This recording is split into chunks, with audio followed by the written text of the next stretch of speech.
Joining me now is a senator, someone who understands the dire straits that we are in today, so much so that he put aside any electability concerns and endorsed Donald Trump this week, citing the border as one of the key reasons. Senator Tom Cotton, welcome.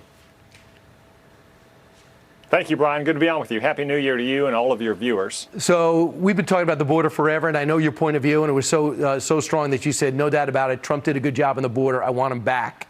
But before we do that, what have you heard about the Senate negotiations led by Sinema, Lankford, and Murphy of Connecticut? Brian, the real question is whether the Democrats are willing to meet us at a position where we can actually stop the flow of migrants to the border.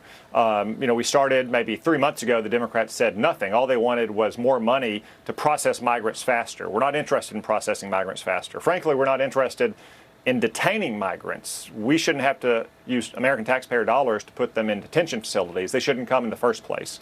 And the word needs to get out that they shouldn't come. And the way to do that is not just asylum reform, which you mentioned in your opening, which the Democrats have said they're willing to entertain, but it's also parole reform. That's what President Biden has abused so badly over the last 3 years. That? To the point now we have 300,000 migrants joining us, or coming into this country just last month. So if you have asylum without parole, it's like damming the left-hand side of the river. You have to have both of them together. So far, the Democrats have said they're not willing to entertain genuine parole reform, but hopefully they're willing to actually make the compromises necessary to stop the flow of migrants at our border. So I understand right now, if I come up to the border, I say my life is in dire straits, I'm under threat, I need to stay. And they say, okay, come back in 7 years, here's your court appearance. Now they're going to say, no, go to a different part of your country or apply for it in the next country. That would help. But what about parole specifically do you want to see changed? Well, Brian, parole is designed by law to be very specific case-by-case grant of entry into the country. Say you're a foreign national who has a loved one in America who's passed away and you want to go to the funeral, or maybe is on his or her deathbed. On a case-by-case specific determination, the administration can allow you to come in. What the president has done is use parole on a widespread basis to grant it to broad categories of groups of migrants from countries who have no specific individualized hardship.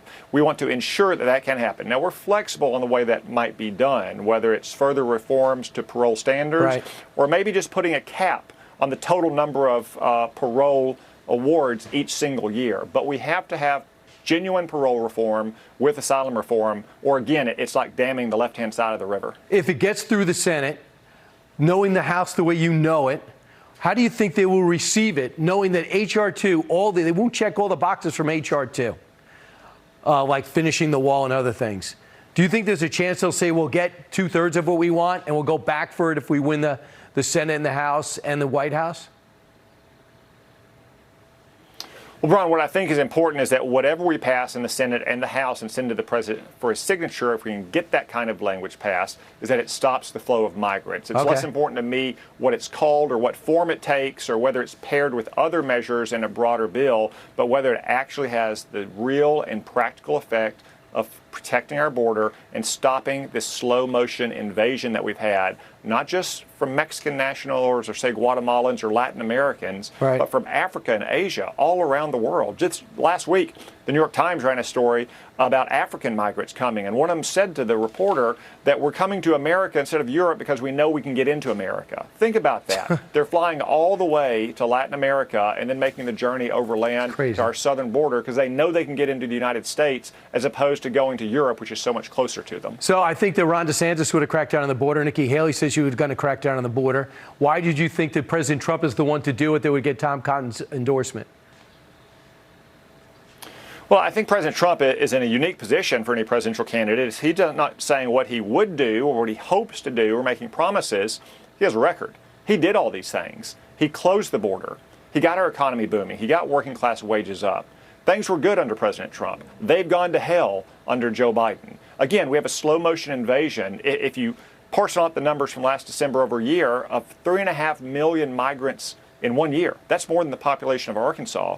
Working class wages are falling, and war is breaking out everywhere as the bad guys in places like Iran and Yemen and Russia and Hamas and China know that they can take advantage of this president. So it's a very simple contrast. It's not promises or aspirations from President Trump, but it's simply saying, look at what happened when President Trump was in office. Look what's happened since President Biden has taken office. It's a clear choice, and I think the American people want to go back to the good times, the peace and prosperity of the Trump era. I know that you certified the election. There was no hesitation with you back when all the controversy happened in 2020 and the transition of power. So you just put that, you minimized that as opposed to where we're at as a country right now. Well, look, no one is ever going to agree with any other elected official 100% of the time. You know, I disagreed with the president on, say, criminal justice reform. But it's very clear that under President Trump, we had a booming economy. Yep. The working class was growing. It was getting higher wages. We didn't have inflation. We had a secure border. And we were respected by our adversaries and our allies alike. Under Joe Biden, none of that is the case. Would you serve in his cabinet if you asked him, if he happens to win in November? I don't want to speculate about the future, about what's going to happen after President Trump wins. I want to work over the next 10 months to make sure he does, in fact, win, and that we also have a Republican majority in the Senate and the House so we can make a positive difference for the people of Arkansas and this entire country. Go back to playing with your kids this weekend. Thanks so much for giving us some time on this Saturday night. Senator Tom Cotton, thanks so much. All right. Thanks, Brian. So we have